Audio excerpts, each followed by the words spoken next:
नमस्कार, राधे राधे। आज हम जो है वो 29 जनवरी का करंट अफेयर पढ़ेंगे। चलिए,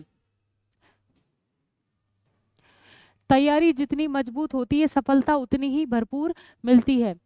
आप जितनी भी, अगर आपकी मंजिल है, आपको कोई चीज़ पानी है, तो आपको पहले से तैयारी करना अत्यंत आवश्यक है। जैसे उदाहरण के लिए, जैसे हम सुबह ग्राउंड जाते हैं, जीनियस कोचिंग क्लासेस के जो बच्चे सुबह ग्राउंड जाते हैं, सर सुबह सुबह सबको 5 बजे ले जाते हैं।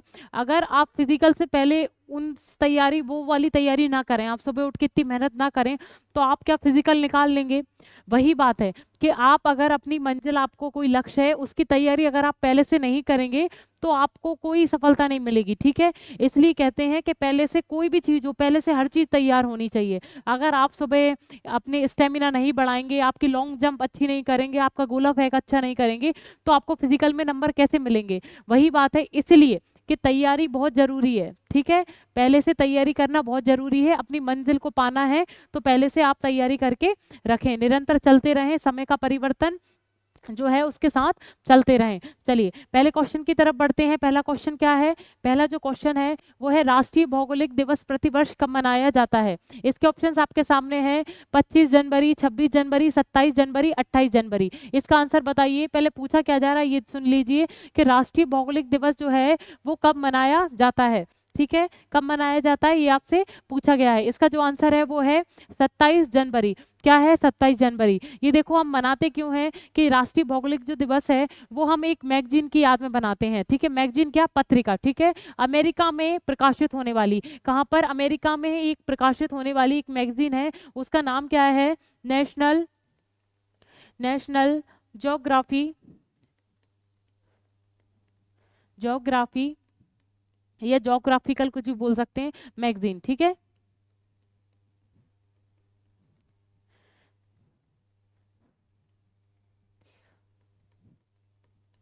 Geographical magazine. ठीक है, मैगजीन, मैगजीन को हम हिंदी में क्या बोलते हैं? पत्रिका। ठीक है, क्या बोलते हैं? पत्रिका। ये कहाँ पर प्रकाशित होती है? ये कहाँ पर? अमेरिका में। ये विगत 100 वर्षों से अपना उद्देश्य जारी कर रही है, या इसका अपना जो उद्देश्य है वो कार्य में उसका एक निरंतर चलता रह रहा है। ठीक है, कब से? 100 साल हो चुके हैं ये अपनी सेवा प्रदान कर रही है। अमेरिका की एक मैगजीन है, उसका नाम क्या है? National geography magazine. ठीक है, जिसको हम पत्रिका बोलते हैं। ये एक बहुउद्देशीय मैगजीन है। ठीक है, ये एक बहुउद्देशीय मैगजीन है। ये एक संगठन के तौर पर भी कार्य करता है। नेशनल ज्योग्राफी एक संगठन है, उसके तौर पर एक मैगजीन निकाली जाती है। इसका उद्देश्य बहुउद्देशीय और बहुत अच्छा उद्देश्य है। ठीक है, इसका उद्देश्य क्या है?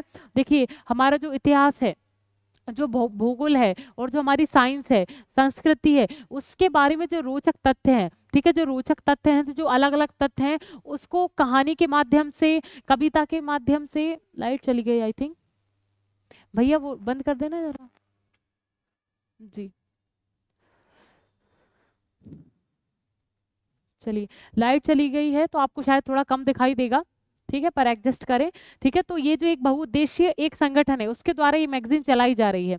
ठीक है, देखिए, मैंने आपको बताया कि साइंस के क्षेत्र में, इतिहास के क्षेत्र में, भूगोल के क्षेत्र में और भी बहुत सारे जो रोचक तथ्य होते हैं, उसके बारे में कहानी के माध्यम से, कविता के माध्यम से, छोटे छोटे लेख के माध्यम से ये मैगजीन में दिया जाता है। ठीक है, जब हमें रोचक तरीके से, बहुत सरल भाषा में पता भी चल जाता है और मजे मजे में हम पढ़ भी लेते हैं।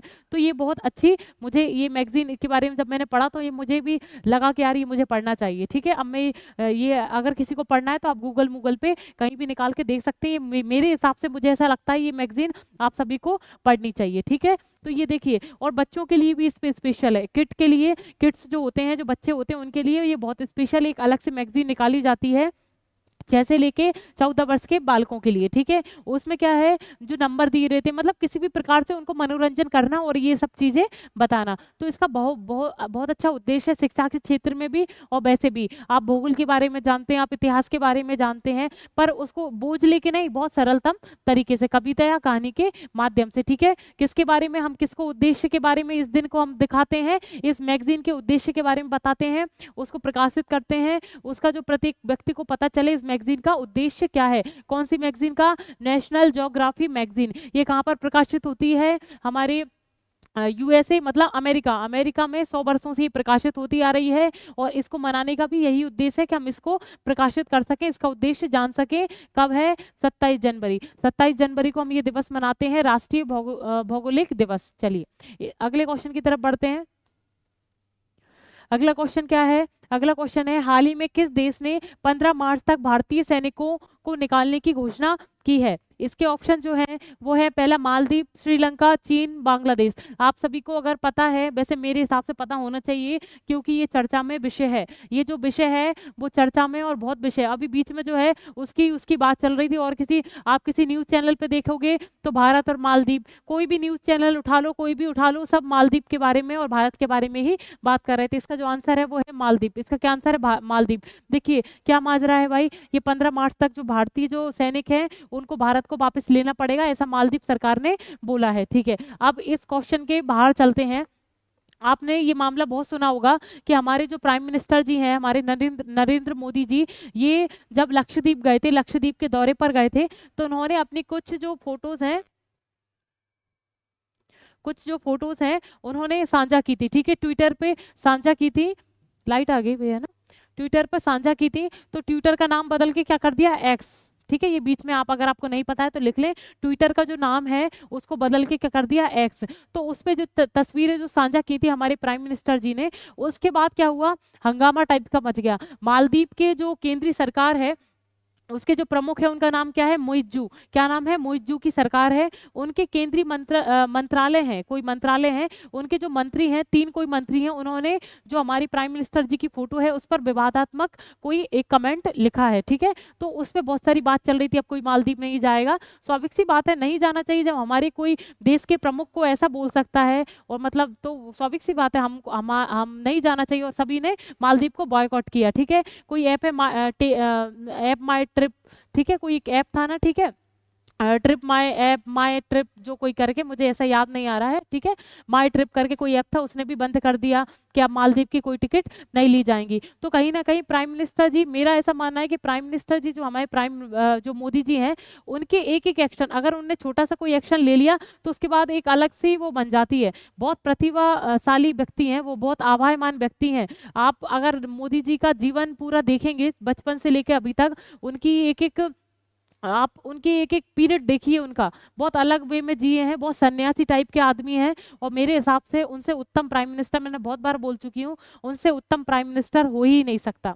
बस ये मेरा व्यक्तिगत मामला था, हालांकि ये तो मैंने बोल दिया, ऐसा विचार थे मेरे। चलिए तो हम मुद्दे पे आते हैं। तो मालदीव क्या हमारे पहले से ही विरोध में था? मुइज्जू सरकार जब आई नहीं थी, मुइज्जू जब प्रचार चल रहा था, तो उन्होंने एक नारा दिया था इंडिया आउट का। ठीक है, इंडिया आउट का एक नारा दिया था। ठीक है, मेक माई ट्रिप। ठीक है, वो ऐप का नाम मुझे ऐसे मुंह पे आ ही नहीं रहा था, और नॉर्मल बोलते रहते हैं पर कभी कभी याद। मेक माई ट्रिप जो ऐप है उसने अपने टिकट जो बंद कर दिए थे कि भाई अब इसका कोई मालदीव का कोई नहीं लेगा। ठीक है, तो वही बात है। तो क्या हुआ भाई, तो जो हमारे जो उसका मालदीव जो हमारा पहले से विरोध में चल रहा था, मुइज्जू ने ये अपने चुनाव का जो एक दौरा चल रहा था, चुनाव का जब चुनावी माहौल चल रहा था, तो उसने एक नारा दिया था इंडिया आउट का।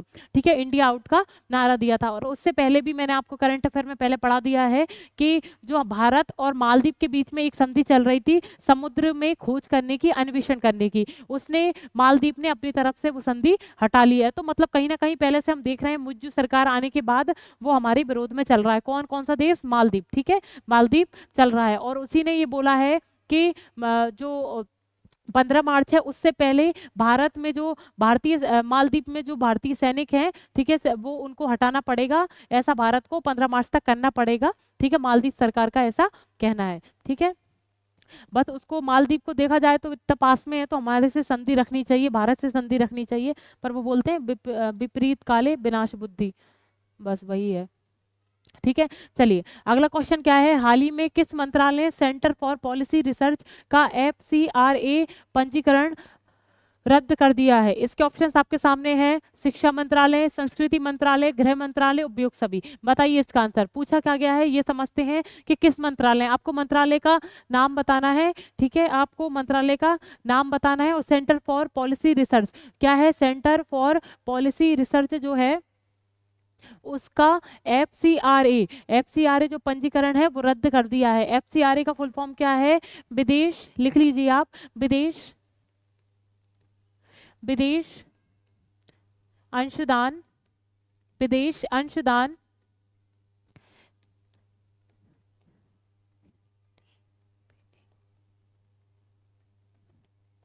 विनिमयन संगठन बोल सकते हैं, ठीक है, संगठन बोल सकते हैं। इसका एक अधिनियम भी जारी किया गया था, ठीक है। इसका फुल फॉर्म क्या है? विदेश अंशदान विनिमयन और संगठन। और इसका एक अधिनियम भी जारी हुआ था, किसका? विदेश अंशदान विनिमयन। उसका नाम क्या है? 2020, ठीक है, 2020 अधिनियम क्या है? 2020 का, ठीक है। विदेश अंशदान विनिमयन जो है 2020 का, इसका एक अधिनियम है। उसके इस पर कार्य करने वाला संगठन क्या नाम है? Centre for policy research. एक संगठन है, उसका नाम क्या है? Centre for policy research. इस पर काम करता था। क्या हुआ? ये जो अधिनियम है 2020 का, इन्होंने गृह मंत्रालय ने देखा कि उसका उल्लंघन किया गया।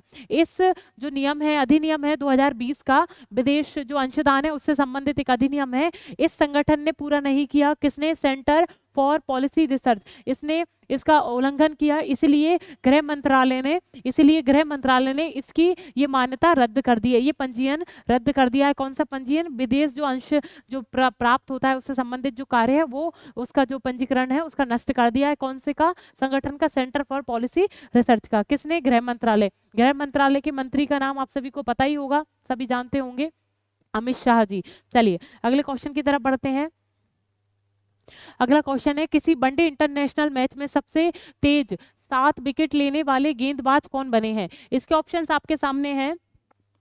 बानिंदु हंसरंगा, शिवम दुबे, रविंद्र जडेजा, एडम जंपा। बताइए इसका आंसर क्या है भाई? इसका जो आंसर है बानिंदु हंसरंगा। क्या नाम है? बानिंदु हंसरंगा। अब क्या पूछा गया है? वनडे इंटरनेशनल मैच जो होते हैं उसमें सबसे तेज जो 7 विकेट लेने वाले गेंदबाज हैं, किसका पूछा गया है भाई? गेंदबाज का पूछा गया है। कोई गेंदबाज है, उनने 7 विकेट लिए हैं सबसे तेज, ठीक है, किसमें? वनडे इंटरनेशनल मैच में। तो उसका नाम आपको बताना है। इसका नाम हमने आंसर देख लिया, क्या नाम है? बानिंदु हंसरंगा। क्या नाम है? बानिंदु हंसरंगा। ये कहाँ के हैं? श्रीलंका। कहाँ के हैं भाई? श्रीलंका के ये गेंदबाज हैं। इन्होंने 7 विकेट लिए हैं, वो भी कितनी बॉलों पर? 35 गेंदों पर। 35 गेंदों पर इन्होंने 7 विकेट लिए हैं, ठीक है। तो इनका ये कीर्तिमान इन्होंने हासिल किया है, ठीक है। चलिए ये कहाँ के हैं? श्रीलंका के, स्पेशल याद रखें। अगला क्वेश्चन क्या है? हाल ही में सिक्योर आर्मी मोबाइल इकोसिस्टम संभवन को किसने लॉन्च किया है? इसके ऑप्शंस आपके सामने हैं। Indian navy, Indian air force, Indian army, Indian coast guard. अब देखिए क्वेश्चन क्या पूछा जा रहा है कि सिक्योर आर्मी मतलब सुरक्षित जो है वो सेना रहेगी। कौन से उसमें कौन सा उन्होंने लॉन्च किया है? मोबाइल इकोसिस्टम उन्होंने लॉन्च किया है। उसका नाम क्या है? संभवन। क्या नाम है? संभवन। क्या नाम है? संभवन को लॉन्च किया है। किसने किया है? Indian army. किसने किया है? इंडियन आर्मी ने किया है, भारतीय सेना ने ये किया है। एक मोबाइल इकोसिस्टम तैयार किया है। ये एंड टू एंड एक मोबाइल सिस्टम है। आप सभी ने देखा होगा, एक दूसरे से वो बात करते हैं। एक ऐसा सिस्टम बनाया गया है, इतना सुरक्षित ये सिस्टम तैयार किया गया है कि ये डाटा जो है कोई भी चुरा नहीं सकता, ठीक है। ये डाटा जो संरक्षित, एक दूसरे से जो बातचीत चलती है उसमें जो डाटा होगा वो कोई भी चुरा नहीं सकता। इतना सुरक्षित ये मोबाइल सिस्टम लॉन्च किया है। किसने? इंडियन आर्मी ने। इंडियन आर्मी के लिए किया गया है। वैसे तो ये एजेंसी है, कोई संगठन है, उन्होंने तैयार इस मोबाइल को किया है। किसको दिया जाएगा? इंडियन आर्मी, ठीक है। इंडियन आर्मी के लिए तैयार किया गया है। उसका नाम क्या है? संभवन। स्पेशल याद रखें, क्या नाम है? संभवन, ठीक है। और जो इंडियन आर्मी जो है, इंडियन आर्मी के प्रमुख का नाम क्या है? मनोज मुकुंद। क्या नाम है? इंडियन आर्मी के प्रमुख का नाम क्या है? मनोज मुकुंद नरवणे, ठीक है। क्या नाम है? मनोज मुकुंद नरवणे। ये किसके प्रमुख का नाम है? इंडियन आर्मी यानी भारतीय सेना। और आप सभी जानते हैं इंडियन नेवी, आप सभी को पता ही होगा, समुद्र में जो रक्षा करती है वो हमारी नेवी होती है। और इंडियन एयरफोर्स आप सभी को पता है, एयर से समझ में आ रहा होगा, वायुसेना की बात चल रही है। इंडियन कोस्ट गार्ड जो होते हैं वो तट रक्षक होते हैं, समुद्र के तट पर जो रक्षा करते हैं, इंडियन कोस्ट गार्ड, इसकी भर्ती आती है, आप सभी ने सुना होगा। और इंडियन आर्मी के बारे में हमने जान ही लिया। इसके प्रमुख का नाम क्या है? मनोज मुकुंद नरवणे, ठीक है, मनोज मुकुंद नरवणे। चलिए अगले क्वेश्चन की तरफ बढ़ते हैं। चलिए अगला क्वेश्चन क्या है? हाल ही में किस देश ने यूक्रेन को $2.5 अरब की सैन्य सहायता देने की घोषणा की है? इसके ऑप्शंस आपके सामने हैं, भारत, ब्रिटेन, रूस, पाकिस्तान। इसका जो आंसर है वो है ब्रिटेन। इसका क्या आंसर है? ब्रिटेन। यूक्रेन को ब्रिटेन ने सहायता प्रदान की है। ब्रिटेन के जो प्राइम मिनिस्टर हैं, जो हमारे भारत के ही हैं, आप सभी ने सुना होगा, ऋषि सुनक। क्या नाम है? ऋषि सुनक ने जो है यूक्रेन क्या नाम है? ऋषि सुनक, ठीक है। ऋषि सुनक सभी को पता होगा, हालांकि ये तो प्राइम मिनिस्टर है कहाँ के? ब्रिटेन के। उन्होंने सहायता किसको प्रदान की है? यूक्रेन। यूक्रेन और रूस का मामला सभी को पता होगा, ठीक है। बहुत बार अपन ने क्वेश्चन में ही अपने बात कर ली है कि यूक्रेन और रूस का क्या मामला है, और यूक्रेन और रूस में युद्ध क्यों हो रहा है, या आप सभी, मैंने पहले बता दिया, आप सभी कमेंट में लिखेंगे अपनी अपनी, जिसको जितना पता है उतना आप कमेंट में लिखेंगे, यूक्रेन और रूस का विवाद क्यों हो रहा है, ठीक है। तो यूक्रेन की जो हानि हुई है उसमें सहायता करने के लिए ब्रिटेन ने कितनी सैन्य सहायता प्रदान की है? कितने की? $2.5 अरब की। कहाँ की? $2.5 अरब की सैन्य सहायता प्रदान की है ब्रिटेन ने। ब्रिटेन के प्राइम मिनिस्टर का नाम क्या है? ऋषि सुनक, ठीक है, ऋषि सुनक। चलिए, आप सभी मैंने आपको बोल दिया यूक्रेन और जो रूस की लड़ाई चल रही है वो किस क्या मामला है पूरा, आप सभी कमेंट में लिखेंगे। चलिए, अगला क्वेश्चन क्या है? हाल ही में किस राज्य के पेंच टाइगर रिजर्व को भारत के पहले डार्क स्काई पार्क की उपलब्धि हासिल हुई है? इसके ऑप्शंस आपके सामने हैं, महाराष्ट्र, कर्नाटक, तेलंगाना, तमिलनाडु। बताइए क्या पूछा जा रहा है? किस राज्य? आपको राज्य का नाम बताना है। पेंच राष्ट्रीय उद्यान, ये तो सभी को पता होगा, बच्चे बच्चे को पता होगा पेंच राष्ट्रीय उद्यान है कहाँ। तो पेंच राष्ट्रीय उद्यान जो है भारत के पहले डार्क स्काई, क्या है? भारत के पहला जो है वो डार्क स्काई पार्क की उपलब्धि हासिल कर ली है, वो कहाँ पर है? महाराष्ट्र। सभी को पता है पेंच राष्ट्रीय उद्यान कहाँ है? महाराष्ट्र। कुछ जो हमारे मध्य प्रदेश के जिले हैं जैसे सिवनी और छिंदवाड़ा, कौन से? सिवनी और छिंदवाड़ा जो है हमारे मध्य प्रदेश में, कुछ में 2 जिलों में ये लगता है, ठीक है। कौन सा? पेंच राष्ट्रीय उद्यान। बाकी तो पूरा महाराष्ट्र में है, ठीक है, पूरा महाराष्ट्र में है। इसको भारत के पहले डार्क स्काई पार्क घोषित किया है। पेंच राष्ट्रीय उद्यान को भारत का पहला डार्क स्काई पार्क घोषित किया है। अब पॉइंट की बात ये आती है कि ये क्वेश्चन तो हमने पहले पढ़ लिया है, सभी को याद आ रहा होगा, मैंने बता दिया है, फिर भी मैं एक बार और रिपीट करती हूँ। डार्क स्काई पार्क क्या होता है भाई? डार्क स्काई पार्क का मतलब ये है कि प्राकृतिक अंधेरे को सुरक्षित करना, खगोल विज्ञान को और प्रेरित करना कि हम इसमें और खोज कर सकते हैं। रात का जो अंधेरा होता है, जो प्रकाश होता है, उसको संरक्षित करना, उसको जो मतलब प्राकृतिक जो लाइट होती है उसको संरक्षित करना, और जो कृत्रिम लाइट होती है उसको कम करना, खगोल विज्ञान की खोज को बढ़ावा देना। इसलिए इस राष्ट्रीय उद्यान को जो है, टाइगर रिजर्व को जो है, वो हमने डार्क स्काई पार्क घोषित किया है। ये हमारे भारत का पहला है और एशिया का 5वां डार्क स्काई पार्क है, और हमारे भारत का ये पहला है। आप सभी को मैंने आपको बता दिया, इसकी जो स्थापना हुई थी 1975 में इसकी स्थापना हुई थी पेंच राष्ट्रीय उद्यान की। मैंने पहले बता दिया, जिसको और डिटेल में पढ़ना है, कुछ 3-5-6 दिन पहले मैंने इसको पूरा पढ़ाया था। इसके 2 भाग हैं पेंच राष्ट्रीय उद्यान के, इंदिरा प्रियदर्शनी, ठीक है, और दूसरा जो पेंच मोगली, ये 2 उसके भाग हैं। इस राष्ट्रीय उद्यान के 2 भाग कर रखे हैं। इंदिरा प्रियदर्शनी के नाम से एक भाग है, दूसरा जो है पेंच मोगली अभ्यारण्य के नाम से उसका दूसरा भाग है। मैंने आपको बता दिया महाराष्ट्र में पूरा है, और कुछ हमारे मध्य प्रदेश का सिवनी और छिंदवाड़ा में पेंच राष्ट्रीय उद्यान आता है। चलिए अगले क्वेश्चन की तरफ बढ़ते हैं।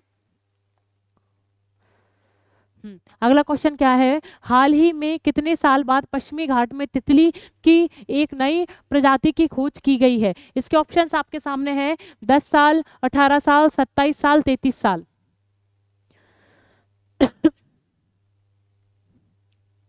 हाँ, इसका जो क्या पूछा गया है कि कितने साल, आपको साल बताना है, ठीक है, साल बताना है कितने साल बाद पश्चिमी घाट। आप सभी ने देखा हो कि भारत का जो साइड में नीचे दक्षिण की तरफ इधर जो साइड में जो एक घाट है उसको बोलते हैं पश्चिमी घाट, ठीक है। पश्चिमी घाट में तितली की एक नई प्रजाति, किसकी? तितली की एक नई प्रजाति की खोज हुई है। वो कितने साल? 33, ठीक है, 33 जो साल है, मतलब 33 जो साल हैं, उसमें उस उतने दिन के बाद हमने एक तितली की नई प्रजाति की खोज की है, ठीक है। कहाँ पर? पश्चिमी घाट। पश्चिमी घाट में भी कहाँ पर? तमिलनाडु। पश्चिमी घाट में भी कहाँ पे? तमिलनाडु, ठीक है। तमिलनाडु में एक तमिलनाडु, ठीक है, टाइगर रिजर्व है, ठीक है। टाइगर तमिलनाडु में एक टाइगर रिजर्व है, उसका नाम क्या है? लिख लीजिए, श्री बिल्ली पुत्तुर, ठीक है, श्री बिल्ली पुत्तुर, ठीक है, मेगा मलाई, मेगा मलाई, ये एक राष्ट्र टाइगर रिजर्व है, ठीक है, टाइगर रिजर्व है, क्या नाम है उसका, श्री बिल्ली पुत्तुर मेगा मलाई, ये टाइगर रिजर्व है। यहाँ पर हमने एक तितली, उसका नाम क्या है, सिल्वर लाइन, क्या नाम है, सिल्वर लाइन, ये एक तितली है, उसकी एक प्रजाति खोजी है, उसकी हमने एक प्रजाति खोजी है, उस प्रजाति का नाम क्या है, देखो बहुत अजीब सा नाम है, देखो सिगा रिटिस, इसमें देख लीजिए आप, एक काम करिए, ठीक है, इस प्रजाति को लेकिन बस एक बार पढ़ लीजिए, क्या नाम है, सिगारिटिस मेगा मलाई एंसिस, ठीक है, उस प्रजाति का नाम क्या है, तितली कौन सी है, सिल्वर लाइन एक तितली है, उसकी एक नई प्रजाति खोजी गई, उसका नाम क्या है, सिगारिटिस मेगा मलाई एंसिस, ठीक है, कहाँ पर खोजी गई है, मैंने आपको बता ही दिया, टाइगर रिजर्व है, वो भी तमिलनाडु आप लिख लेना, इसमें लिखा नहीं है, श्री बिल्ली पुत्तुर मेगा मलाई, ये टाइगर रिजर्व है, वहां पर हमने एक नई प्रजाति खोजी है तितली की, उसका नाम क्या है, बार बार बोलिए जिससे आपको याद हो, सिगारिटिस मेगा मलाई एंसिस, सिगारिटिस मेगा मलाई एंसिस जो है वो एक तितली की नई प्रजाति खोजी गई है, ठीक है, पश्चिमी घाट में। अगले क्वेश्चन की तरफ बढ़ते हैं जी। अगला क्वेश्चन क्या है, हाल ही में भारत के किस राज्य में दुर्लभ तिब्बती भूरे भालू पाए गए हैं, इसके ऑप्शंस आपके सामने हैं, असम, सिक्किम, मणिपुर, मिजोरम, बताइए इसका आंसर जो है वो सिक्किम, इसका क्या आंसर है, सिक्किम। देखिए क्या है, दुर्लभ प्रजाति कौन सी है, तिब्बती भूरे भालू, तिब्बती जो भूरा भालू है वो हमारे भारत में दिखाई दिया है, ये बहुत अच्छी बात है, कहाँ पर, सिक्किम में दिखाई दिया है, सिक्किम की राजधानी क्या है, गंगटोक, क्या है, गंगटोक, सिक्किम की राजधानी क्या है, गंगटोक में ही ये तिब्बती भूरा भालू जो है दिखाई दिया है, इसकी तस्वीर सामने आई है। ये जो भालू है वो जो हिमालय के ऊपरी भाग में दिखाई हमेशा रहते हैं, पर हमारे भारत में ऐसा हुआ है कि सिक्किम में ये दिखाई दिया है और हमारे भारत के वन्य जीवों में इसकी एक और की बढ़ोतरी हो गई है, ठीक है, किसकी, तिब्बती भूरे जो भालू है उसकी। चलिए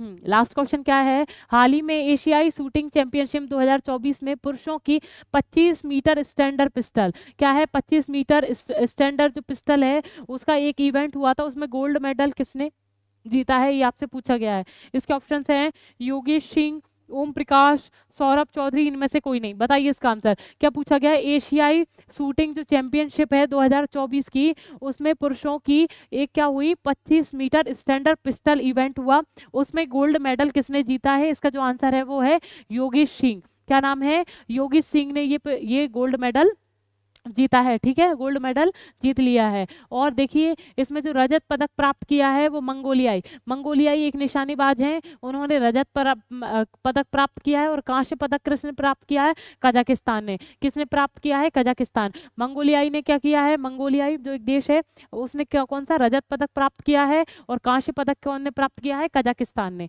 चलिए इनके नाम याद करने की आवश्यकता नहीं कि कजाकिस्तान की निकेता, ठीक है, इतना कोई इशू नहीं है। चलिए ये लास्ट क्वेश्चन था जी, ये लास्ट क्वेश्चन था। अब देखिए अभी मैंने आपको क्या बताया था कि केरल और हिमाचल प्रदेश के बारे में आपको बोला था कि आप तीनों के बारे में बताएंगे। देखिए केरल के जो राजधानी उसका नाम क्या है, तिरुवनंतपुरम, क्या नाम है केरल की राजधानी का नाम, तिरुवनंतपुरम, और उसके जो मुख्यमंत्री का नाम है केरल के पिनराई विजयन, क्या नाम है, पिनराई विजयन, राज्यपाल का नाम क्या है, मोहम्मद खान, आरिफ मोहम्मद खान, क्या नाम है राज्यपाल का, आरिफ मोहम्मद खान। अब हिमाचल प्रदेश की तरफ बढ़ते हैं, हिमाचल प्रदेश की राजधानी शिमला, और जो उसके मुख्यमंत्री है सुखविंदर सिंह सुक्खू, और राज्यपाल है उनका नाम क्या है, राजेंद्र विश्वनाथ आलिंगर, क्या नाम है, राजेंद्र विश्वनाथ आलिंगर। चलिए ये दोनों राज्य कंप्लीट होते हैं। और मैंने आपातकाल के बारे में अभी आपसे पूछा था, तो ये मैंने आपको बोला था मैं आपको बताऊंगी, आपातकाल के बारे में सभी ने आंसर सही दिए, ठीक है, बहुत लोगों ने बताए, पर कुछ लोग तो आंसर ही नहीं करते, कुछ दो लोग 3 लोग ही आंसर करते हैं, पर ठीक है, ठीक है, कम से कम आप पढ़ तो रहे। तो आपातकाल के बारे में मैंने बताया था कि जनता का अधिकार छीन लेना, ठीक है, जनता का अधिकार छीन लेना उसको आपातकाल बोलते हैं, ठीक है। तो 352, 356 और 360, ठीक है, 352 में जो है राष्ट्रीय आपातकाल है, ठीक है, 352 में क्या राष्ट्रीय आपातकाल है, और इसमें जो है राष्ट्रपति आपातकाल है, ठीक है, राष्ट्रपति आपातकाल, या इसको क्या बोलते हैं, इसको क्या बोलेंगे, राजकीय आपातकाल, ठीक है, राष्ट्रपति भी बोल सकते हैं और राजकीय आपातकाल भी बोल सकते हैं। तीसरे में क्या है, वित्तीय आपातकाल, ठीक है, वित्तीय आपातकाल, ये अनुच्छेद हैं, ठीक है, 352, 356 और 360। 352 में क्या है, राष्ट्रीय आपातकाल। 356 में क्या है, राजकीय आपातकाल या जिसको राष्ट्रपति आपातकाल भी बोलते हैं। और 360 का जो है वित्तीय आपातकाल, जिसको आर्थिक आपातकाल भी बोलते हैं। ठीक है, ये जो आपातकाल है, आप सभी को पता है कि हमारे देश में 3 बार आपातकाल लग चुका है। कब कब देखिए, 1900 लिख लीजिए आप, 3 बार आपातकाल लगा है, 1962, 1971, ठीक है, और 1975।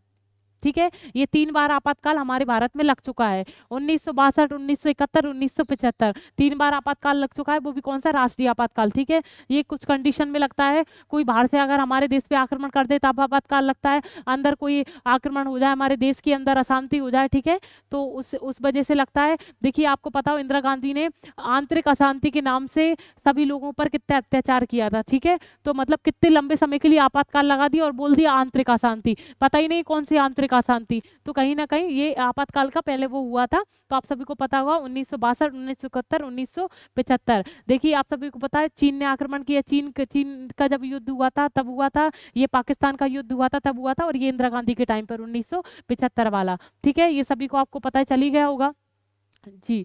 और ये जो 1956 वाला जो है, उसमें क्या होता है, जब राज्य में किसी भी राज्य का अगर शासन व्यवस्था ढंग से चल नहीं रही, या वहाँ का राज्यपाल बोल दे राष्ट्रपति को कि भाई यहाँ का शासन भंग होना चाहिए, मतलब यहाँ व्यवस्था सही नहीं चल रही है, तो राष्ट्रपति आदेश देगा राज्यपाल को और वहाँ की शासन व्यवस्था खत्म, तो राज्यपाल सीधे डायरेक्ट ही अपना शासन लगा लेता है उस राज्य पर। तो उसको हम बोलते हैं राज्य की आपातकाल या राष्ट्रपति आपातकाल। राष्ट्रीय आपातकाल मैंने आपको बता ही दिया अभी किस किस स्थिति में लगता है। वित्तीय आपातकाल यानी पैसे की कोई कमी, आर्थिक तंगी बहुत जोर से आ जाए, ठीक है, तो इसलिए, पर वो भगवान की कृपा से आज तक लगा नहीं है और ना लगेगा। तो क्या 360 वाला ऐसा वाला आपातकाल है। ठीक है, ये मैंने आपको बता दिया आपातकाल के बारे में। अब देखिए, अब जो आपको कल बताना है वो है संयुक्त राष्ट्र संघ। आप सभी को पता है यूनाइटेड नेशन क्या है, यूनाइटेड नेशन जो है उसके बारे में आपको बताना है। जितनी भी नॉलेज हो, नहीं आता थोड़ा बहुत पढ़ के, जो भी आपको थोड़ी बहुत जितनी भी नॉलेज हो, 1 लाइन की नॉलेज हो, जो भी पता है वो आप सभी कमेंट में लिखेंगे। फिर मैं आपको कल संयुक्त राष्ट्र संघ के बारे में कल बताऊंगी। धीमे धीमे इससे भी आगे, और जो इससे जो संगठन चलते हैं, इसके जो आगे संगठन है उसके बारे में भी बात करेंगे। पर आपसे मेरी ये उम्मीद है कि आप सभी संयुक्त राष्ट्र के बारे में पढ़ के और मुझे कमेंट करेंगे बाकायदा। मुझे कमेंट पढ़ने में खुशी होती कि चलो आप अच्छे से पढ़ तो रहे हैं कम से कम। कल मैं बात करूंगी संयुक्त राष्ट्र के बारे में। चलिए, इसी के साथ फिर मैं आपसे विदा लेती हूँ। राधे राधे।